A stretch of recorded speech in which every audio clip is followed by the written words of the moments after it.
on a décidé de recevoir quelqu'un qui est docteur en théologie et avec qui on va essayer de répondre à la question « Est-ce qu'on se doit d'attendre encore Jésus ?» Et je vous garantis que ça vaut la peine de rester. Parce que les arguments du monsieur... On peut toujours attendre. Il viendra. Et la posture du monsieur, je vous garantis que ça vaut la peine de rester. Il viendra nous chercher. On a choisi de l'inviter parce qu'effectivement, c'est un expert. Il est docteur en théologie. Non, doctorant en théologie, docteur c'est un expert et il va utiliser cette expertise et il va utiliser évidemment aussi la Bible, le livre qui révèle l'histoire de Jésus et qui promet sa venue et ses venues, parce qu'il y en a deux. Est-ce qu'il est déjà venu? Est-ce qu'il n'est pas encore venu? On le saura tout de suite. Alors, bien, il est venu pendant qu'on dormait. Voilà. Alors, pasteur, qu'en est-il concrètement? Jésus est-il déjà... Permets-moi, avant d'en arriver là, oui, je vais faire encore languir nos téléspectateurs. Vous êtes docteur Gamaliel. Effectivement, docteur Gamaliel Second. Non, je pense qu'il y a une partie qui n'est pas... Christ Gamaliel. Docteur Christ Gamaliel Second. Et il y a une autre partie, Ben Youssef, parce que mon père c'est Joseph, donc fils de Joseph. Ok. Gamaliel. Effectivement. C'est de quelle origine? Gamaliel, c'est un nom d'origine hébraïque. Gamaliel, c'est un grand rabbin juif. C'est celui qui a formé l'apôtre Paul. Il vous a été donné par vos parents ou par révélation? Bon, tous les noms ne sont pas forcément donnés par les parents. Le nom Pétros, donc Pierre, quand on lit Actes chapitre 16, n'a pas été donné par les parents. C'est Jésus qui a donné par révélation. Donc il y a plusieurs autres noms comme ça qui ont été donnés par révélation. C'est un nom reçu par révélation. D'accord, ceci étant dit, revenons à la question de Princio. Voilà. Alors, évidemment... Je la pose encore? Oui. Est-ce que Jésus est arrivé ou bien on doit toujours l'attendre? Est-ce qu'on doit l'attendre? Ou bien il est là dans les nuages, nous guette. Et puis je vais faire comme à l'école, s'il vous plaît.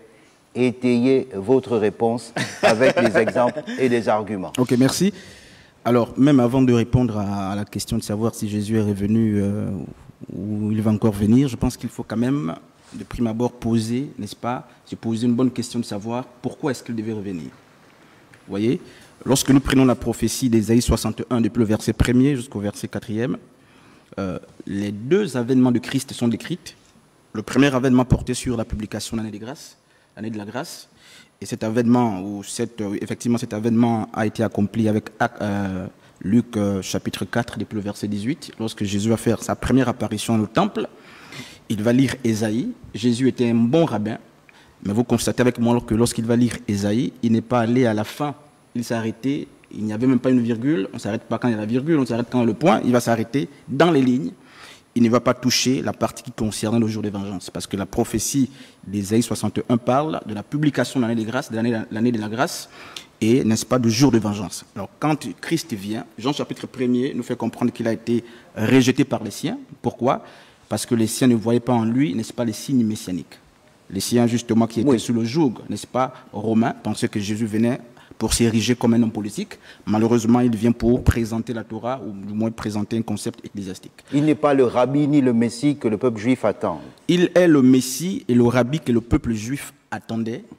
Malheureusement, il n'a pas été reconnu par ce peuple parce qu'il n'avait pas la carrure, justement, de la théologie qu'ils avaient de lui. Il est venu, n'est-ce pas, non pas pour libérer le peuple du joug romain, mais il est venu proposer notre philosophie. C'est pourquoi il n'a pas été reconnu. Du coup, il a été rejeté. Et quand vous lisez Matthieu chapitre 24, n'est-ce pas, si vous me permettez, vous vous rendrez compte qu'à partir du verset 1er jusqu'au verset 34, Jésus va maudire la nation d'Israël. Il va clairement dire, on vous envoie des prophètes vous tuer, n'est-ce pas, des sages vous tuer, ben, il vous sera arraché le royaume. Et c'est là qu'il va proclamer justement le jour de vengeance. Donc l'avènement de Christ a des objectifs bien spécifiques. Christ venait pourquoi? Pour se venger. D'autant plus que lorsque vous prenez la parabole justement du vigneron, il est clairement dit que le maître de la vigne envoie le fils chercher le fruit de la vigne, et quand le fils arrive, il a été tué. Du coup, le propriétaire de la vigne va se venger. Donc Jésus ne venait pas pour chercher les Gabonais, les Camerounais, les Africains. La promesse du retour de Christ est locale à Israël, d'abord. Vous voyez? Et cette promesse a été faite justement aux contemporains de Jésus. Et pour aller plus loin, hein, si vous me permettez. Allez-y. Je vous arrête je me permets de vous arrêter. La promesse a été faite aux contemporains. Si j'explique ça en français facile, ça veut dire que aux contemporains à qui il avait promis de revenir là, pour eux, il est déjà revenu. C'est ce que ça veut dire. Effectivement, regardez ce que Jésus-Christ va dire dans Matthieu chapitre 10 à partir du verset 23. C'est ce que ça veut dire. Effectivement, Jésus va dire à ses apôtres, à 12, puisque Judas était encore là, vous n'aurez pas fini de parcourir les villes de Jérusalem que le Fils de l'homme sera de retour. Et quand vous prenez Luc chapitre 21 ou Matthieu 24 à partir du verset 34, Jésus va dire ceci, quelques-uns de ceux qui sont présents, en parlant aux 12 apôtres, quelques-uns de ceux qui sont ici ne mourront point sans avoir vu le Fils de l'homme revenir. Du coup, les 12 apôtres à qui le Christ s'adressait ne sont plus en vie. Donc, il est forcément déjà revenu. Donc, si Christ n'est pas revenu, soit c'est un faux prophète, soit les pasteurs ont mal compris la Bible. Ils ont dû voir le retour. Donc, soyons pragmatiques. Il est donc revenu quand? Pour que les 12 puissent voir son retour. C'est ce que je suis en train de dire. Jésus a fixé les bornes chronologiques justement de son retour. On vous écoute. En grec, on parle justement, Luc chapitre 21. Jésus va dire, cette génération ne passera point qu'elle ait vu le retour de Jésus-Christ. Le mot général... Exactement, sans vous couper. Ça veut dire que la génération-là est forcément déjà passée. Donc, il est revenu. C'était la génération à laquelle il est en train de s'adresser. Voilà. Donc, il est revenu et cette génération-là l'a vu. Petite question, on est au moins sûr que cette génération, elle est passée quand même. Mais oui. Il n'y a quand même pas des immortels dans cette génération. Il n'y a aucun immortel dans cette génération. L'expression utilisée par le maître Jésus, c'est Rena Outos, justement, puisque la grande partie, justement, de l'ancienne Nouvelle Alliance a été écrite en grec. C'est Rena Outos. En français, ça donne 7 générations. Pour les Juifs ou les Hébreux, une génération, c'est 40 ans. Jésus parle sous l'âge de Tibère, autour de l'an 30. Naturellement, Jésus est venu entre l'an 30 et l'an 70, parce que quand on va de l'an 30 à l'an 70, justement, tous les événements... Il y a toute la génération. Effectivement, la génération concernée est là, et tous les signes, toutes les actions qui devaient justement, qui étaient précurseurs de la venue de Christ, se sont accomplies, parmi lesquelles apparaît naturellement la destruction du temple à l'an 70. Voilà, c'était la prochaine question. Quelles ont été ces actions qui ont été accomplies? Elles ont été accomplies quand? Donc il est revenu à quel moment globalement? Matthieu chapitre 24, lorsque les disciples font constater à Jésus, n'est-ce pas, les édifices, Jésus va leur dire qu'il ne restera pas ici, pierre sur pierre, qui ne sera détruit. Et les disciples vont lui demander, est-ce là, n'est-ce pas, le signe de l'avènement du Fils de l'homme et de la fin du monde? C'est l'expression faussement traduite par certains théologiens, n'est-ce pas, l'expression monde entier, qui donne, n'est-ce pas, aion en grec, n'est-ce pas, aion c'est l'âge. Mais en fait, les contemporains de Jésus demandaient la fin de l'âge. Mais dans nos Bibles, justement, d'autant plus que la Bible n'est pas un document autographe, il est dit la fin du monde. C'est mal traduit. Jésus ne parlait pas de la fin du monde en tant que cosmos, mais il parlait de la fin de l'âge, n'est-ce pas, des Juifs. Donc les disciples interrogeaient sur la fin de temps juif, parce qu'il fallait que la loi passe pour qu'il y ait l'inauguration, n'est-ce pas, d'une nouvelle dispensation, la dispensation de la grâce. Donc le mot faussement traduit, n'est-ce pas, c'est aion. Et quand vous allez plus loin au verset 10e, n'est-ce pas, de Matthieu chapitre 24, Jésus donne un signe, un seul signe qui annoncerait naturellement ou qui devait déclencher la venue de Christ. Il dit, cette bonne nouvelle du royaume sera proclamée dans le monde entier pour servir de témoignage, ensuite viendra la fin. Or, quand vous lisez Luc chapitre 2, vous lisez Romains, n'est-ce pas, chapitre 7, la Bible dit le monde entier a déjà, n'est-ce pas, été évangélisé. Donc, un des grands signes qui authentifie ou qui prouve que Christ est venu, mais c'était la destruction du temple. Quand vous lisez Actes chapitre 6e, à partir du verset 1 jusqu'à 14, Étienne a été tué, lui le premier martyr de l'Église, pour avoir dit aux Juifs que Christ revient pour détruire le temple et vos coutumes. Oui. Donc, on ne peut pas attendre Jésus alors que le temple a été détruit à l'an 70, ce temple qui devait naturellement accueillir la bête. Et la bête, justement, c'était Rome, avec une tête comme Titus qui descend la lignée Flavius. C'est Titus qui a détruit le temple à l'an 70 lors de la guerre judéo-romaine. Excusez-moi, non, permets-moi. Moi, c'est juste une observation. C'est une observation. Vous savez, j'ai souvent eu du mal à croire qu'un Dieu tellement logique dans sa manière de faire les choses, il a créé le jour après la nuit, il a créé le mâle et la femelle, il a créé ceci, aurait manqué de logique sur certains éléments. Et là, ça me semble cohérent ce que vous dites, parce qu'il y a ce que la Bible dit, et surtout il y a un rapport avec des faits historiques, des faits scientifiques qui sont vérifiables. Effectivement. Et moi, vraiment, je trouve ça intéressant. Merci. Et même quand vous parlez... Moi, j'ai une question. Alors, moi, j'aimerais tout simplement savoir que dire de ces églises qui prêchent aujourd'hui la venue prochaine du Christ? Mais en fait, nos églises sont tombées dans une paupérisation théologique. Parce que parler de la fin des temps ou du retour de Christ, ça fait partie justement des enseignements eschatologiques. Ces églises qui prêchent aujourd'hui la prochaine venue de Christ sont comme les Juifs qui n'ont pas reconnu la première venue de la personne de Jésus-Christ. Simplement. Parce que certains pasteurs se sont improvisés, d'autres ont dit que l'Esprit de Dieu suffit, et beaucoup, n'est-ce pas, n'ont pas la grâce ou le soin de vérifier les Écritures. Et si je dois donner un deuxième argument pour expliquer l'attitude de ces pasteurs, c'est qu'ils sont des pasteurs futuristes. Parce qu'il y a 4 grands courants eschatologiques. Vous voyez? Donc, les 90% des chrétiens appartiennent au courant théologique futuriste. Pour eux, les prophéties bibliques ne se sont pas encore accomplies, malheureusement. Donc, ils attendent que l'Apocalypse s'accomplisse, alors que l'Apocalypse s'est accompli à plus de 99%. D'autant plus que l'Apocalypse, c'est un livre qui s'adresse justement à cette église de l'Asie mineure. Alors. Et Jean, justement, pour finir, était en train d'avertir sur la grande tribulation que l'Église attend aujourd'hui. La grande tribulation dont parlent les Écritures, c'était la tribulation juive. Alors, moi, oui. Bon, j'ai une autre question. C'est aussi chaud sur Internet. Si Jésus est déjà revenu, comment est-ce que les chrétiens d'aujourd'hui comptent aller au paradis? Oui, l'enlèvement, c'est quand? L'enlèvement, c'est quand? Et comment ça va se passer? Il est venu, il est reparti seul. Jean chapitre 14 dit « Personne n'est monté au ciel ». C'est Jésus qui le dit. Et pourquoi je donne ce texte? C'est pour dire aux gens que l'enlèvement littéral pour le ciel est un faux concept. C'est une doctrine qui est née avec Calvin autour du XVe siècle. Il n'y aura pas d'enlèvement pour le ciel, d'autant plus que la Bible dit dans l'Apocalypse que la Jérusalem céleste descendra sur la terre. Jésus, ou Dieu, n'a pas fait une promesse pour le ciel aux gens. Donc l'enlèvement littéral que les églises attendent, c'est un faux concept. Et s'il y a du temps, on peut le vérifier mot par mot. Le mot enlèvement, c'est harpazo. On a plusieurs... On a un peu de temps. On a plusieurs textes justement qui nous parlent d'enlèvement des Écritures. Le fameux Élie qui a été enlevé, quand vous lisez 2 Chroniques chapitre 7, c'est le même Élie, plusieurs années, dit-on après son enlèvement, qui va envoyer une lettre au roi. Donc quand vous prenez Actes chapitre 8e, Philippe a été enlevé d'un lieu pour un autre. Donc l'enlèvement que les chrétiens attendent, que beaucoup de pasteurs clament haut et fort, n'est-ce pas, dans les églises, c'est une doctrine de Calvin, un grand théologien justement, et ces pasteurs sont des adeptes malheureusement de Calvin. Donc c'est pour dire que nous n'avons pas l'espérance du paradis, du ciel physique. Dieu n'a pas promis le ciel physique aux hommes. Dieu nous a promis la terre et nous régnerons sur la terre. La terre est le marchepied de Dieu et le ciel son trône. Donc ces chrétiens qui attendent d'une manière, n'est-ce pas, désespérée ou en espérant, pensant qu'ils iraient un jour au ciel, sont dans l'illusion.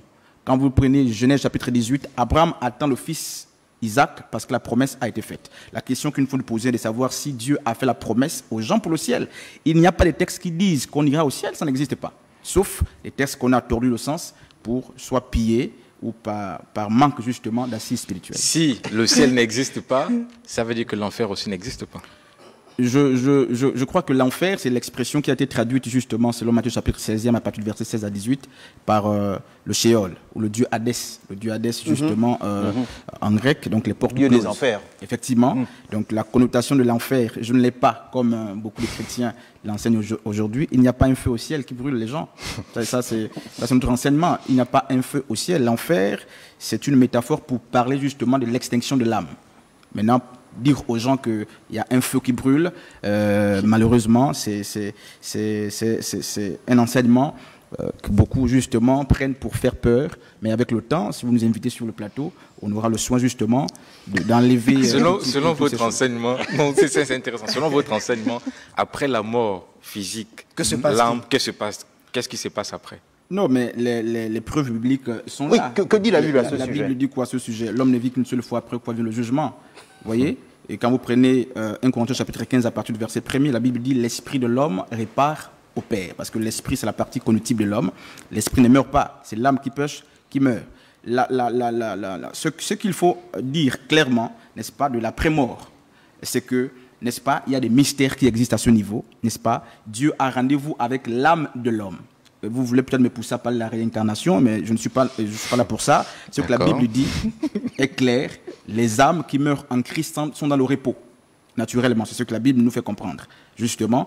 Mais parler de l'enfer tout de suite, je ne suis pas pour cette philosophie qui consiste à dire aux gens qu'il y aurait au ciel un feu qui attend les impies pour être consumés. Alors, si on vous a bien compris, on va vite récapituler. La deuxième venue a déjà eu lieu. Le temple a été effectivement détruit en 70, c'est prouvable et c'est vérifiable. Il n'y aura pas techniquement de troisième venue, en tous les cas, ce n'est pas prévu par la Bible. L'Apocalypse a déjà eu lieu à 99% parce que ça concernait les 7 églises d'Asie mineure. Qu'est-ce qu'on doit désormais faire aujourd'hui pour adorer le Christ? Si c'est le Christ qui doit être adoré, d'ailleurs. Qui doit adorer le Christ? Ok, je vais répondre, mais la première trajectoire justement de ma réponse, c'est de recadrer un fait. Jésus ne peut pas être adoré. Ah oui. C'est une abomination. Répétez ça s'il vous plaît. Jésus, Colossiens chapitre 1 à partir du verset 15, dit que Jésus est une création de Dieu. Et quand vous prenez Exode chapitre 20, la Bible dit qu'on ne doit pas adorer un autre à part la personne de Dieu. Et dans Jean chapitre 4, lorsque Christ parle justement avec la femme samaritaine, il va dire ceci: l'heure vient, et elle est déjà venue, où les vrais adorateurs adoreront le Père en esprit et en vérité. Le mot adorer, c'est en grec proskuneo. En fait, Jésus, lorsque les mages sont venus manger à Jésus à la naissance, ils n'ont pas adoré Jésus. Le mot adoration renvoie au culte lorsqu'il s'agit de Dieu lui-même. Jésus ne peut pas être adoré. Et toutes les églises, nous sommes à la télévision, qui adorent Jésus n'auront aucune preuve tangible, bibliquement parlant, pour justifier l'adoration de Jésus. C'est un culte, ce sont des églises qui sont, si l'enfer existe pour elles, c'est l'enfer. Pourquoi? Mais elles ont pris la créature. Et l'ont substitué au Créateur. Effectivement, l'adoration du Créateur a été donnée au Fils. Le Fils ne demande pas une adoration. Même les prières ne peuvent pas s'adresser à la personne de Jésus. C'est une abomination simplement. Bon, maintenant, donc, on n'a pas le droit de chasser les mauvais esprits au nom de Jésus. Chasser au nom de Jésus, c'est comme mettre le sceau. Mais on ne s'adresse pas, dans ce cas, aux démons au nom de Jésus. En fait, Jésus devient justement comme le sceau que nous mettons sur toutes nos actions, d'autant plus que lui-même dit tout ce que vous demandez au Père, en mon nom. Quoi que vous fassiez, que ce soit en acte ou en parole, mais faites-le au nom de Jésus. Mais on ne peut pas dire « Jésus, donne-moi »,« Jésus, je suis malade, guéris-moi ». Ça, c'est une erreur théologique, d'autant plus que Jésus lui-même a dit « Ce que vous demandez à mon Père, en mon nom, vous sera donné ». Donc, toutes les églises qui adorent Jésus, ce sont des églises destinées juste, ce sont des églises impies qui ont changé l'adoration du Père et qui l'ont donnée à la personne du Fils. Je ne suis pas un théologue, mais même quand on est logique, Jésus lui-même sur la croix crie « Eli, Eli, lama sabachthani ». Lui-même s'adresse à son Père. Et lui-même a toujours dit qu'il ne pouvait rien de lui-même sans l'aval de son Père. Qu'est-ce que nous, on peut attendre de lui? Bon, c'est pourtant logique. Continuons, il nous reste quelques minutes. Laissez-moi poser cette question. Si vous avez défini l'enfer comme vous l'avez fait sur ce plateau, le paradis également, comment est-ce qu'on doit vivre en tant que chrétien? Non, peut-être pas en tant que chrétien. Bon, voilà, allons-y. Comment doit-on vivre? La vie spirituelle n'est pas limitée au christianisme. Je ne suis pas de ceux qui pensent qu'en dehors du christianisme, il n'y a pas la vie. Comment est-ce qu'on doit vivre? Quand on prend la parabole de Matthieu chapitre 22, à partir du verset 7, on se rend compte que les personnes qui étaient conviées, n'est-ce pas, aux noces, ont refusé l'appel. Okay. Et la Bible dit, n'est-ce pas, le père du marié a dû envoyer ses serviteurs dans les rues pour appeler les nations. Nous sommes en ce moment, non pas en train d'attendre la seconde venue de Christ, nous vivons le second appel.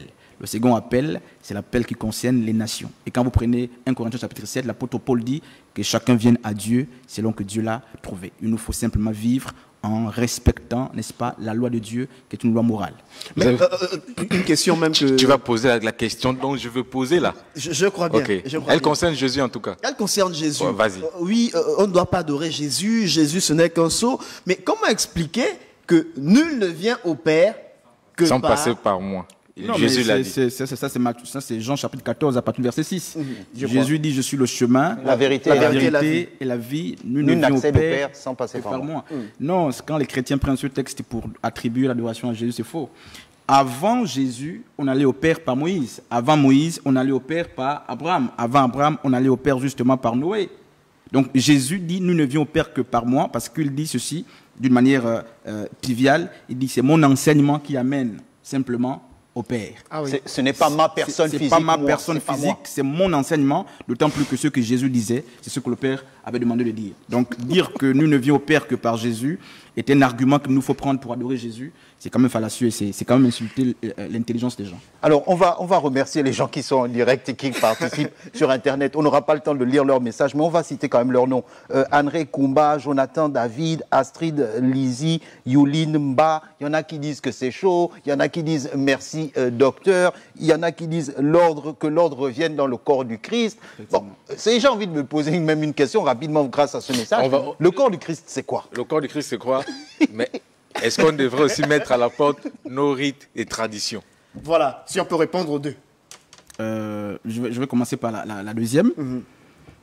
Jésus n'est pas venu faire insulte ou occulter nos rites et traditions. Lorsque ma croyance ou ma tradition ne fait pas obstruction ou entrave à ma tradition, en quoi est-ce que je dois l'occulter? Ce sont des pasteurs qui ont parfois mal compris les choses, net, clair et précis, qui amènent les chrétiens aujourd'hui, n'est-ce pas, à s'éloigner de leurs valeurs. Vous voyez? Alors, ce qui est mal, c'est que lorsque vous embrassez la foi chrétienne, le christianisme qui est né avec Constantin, je préfère dire, je l'ai dit au départ, qu'il est mieux pour nous de dire que nous sommes disciples de Christ plutôt que de chrétiens. Le christianisme est une pièce toute montée par Constantin avec des dogmes imposés aux gens. Et vous vous rappelez du fameux concile de Nicée de 325 où on imposait le jour de dimanche pour l'adoration, parce que les musulmans c'est le vendredi, les juifs ont pris le samedi, le sabbat, et les nations ont voulu prendre justement le dimanche. Vous voyez? Donc au concile de Nicée de 325, on a imposé le culte marial, la bénédiction nuptiale, toutes ces choses, les dîmes et beaucoup de choses ont été imposées par des hommes qui ont d'une manière délibérée décidé à notre place. Dieu n'est pas contre notre tradition, d'autant plus que la tradition, justement, est l'identité culturelle de quelqu'un. C'est notre identité. Et Dieu est lui-même la soupape ou la substantifique moelle même de la tradition. Ce qui est mal, c'est que vous allez embrasser, n'est-ce pas, le christianisme avec ses dogmes et vous venez faire le mélange. Mais si la tradition ou les valeurs traditionnelles ne font pas entrave à votre foi, je ne vois pas pourquoi est-ce qu'on doit, n'est-ce pas, écarter la tradition. Donc la première question, c'est quoi le corps de Christ? Oui, il nous reste 30 secondes. 30 secondes, ok. Le corps de Christ, si on ne doit pas de manière théologique, c'est l'ensemble de personnes qui ont embrassé la doctrine christique ou la doctrine de Christ, simplement. Et quelle est cette doctrine en une phrase? Mais la doctrine de Christ, c'est laquelle? Même si les gens vous parlent des dîmes à gauche, la dîme, ce n'est pas la doctrine de Christ. Christ a prêché l'amour. On lui a posé la question de savoir quel est le plus grand commandement. Il a dit, tu aimeras le Seigneur ton Dieu de tout ton cœur, de toutes tes forces, de toute ton âme, et tu aimeras ton prochain comme toi-même. Voici la doctrine de Christ. Merci beaucoup. Et tous ceux qui nous regardent actuellement, qui m'envoient des messages en disant, est-ce que c'est le gars, le monsieur de l'économie là? Oui, c'est bien lui. Docteur Gamaliel, Christ Gamaliel, merci beaucoup d'avoir été sur notre plateau. Merci. Un numéro de téléphone? Effectivement, 077 95 92 59. Encore? 077 95 92 59. Vous avez une page Facebook? Effectivement. Donnez la page Facebook. J'ai 2 pages Facebook. D'accord. Il y a une qui c'est Yeshua Ministry, c'est le nom de l'assemblée. Yeshua Ministry, Retour à l'Évangile. J'ai aussi ma page Facebook, Dr Christ Gamaliel Second. Docteur Christ Gamaliel Second, je vous garantis qu'on va vous réinviter sur sera. ce plateau. Merci beaucoup. On va finir avec la session anniversaire, la photo. Voilà, donc on va souhaiter un bon anniversaire à Madame Minko Ars Louise. C'est de la part de Bertie Benga à la diffusion. Bon anniversaire. Et elle dit, ma belle-sœur, la femme de mon grand frère, une mère pour moi, bon anniversaire. Une bougie de plus, beaucoup d'amour, de joie et de santé. Bon anniversaire, Madame Minko. Voilà, c'est ainsi aussi comme ça qu'on met fin à cette première partie. On se retrouve en seconde partie avec Didier Descocailles. Et puis le retour de Ben Smooji, New School et TechBee. Allez, à tout à l'heure, 13h45.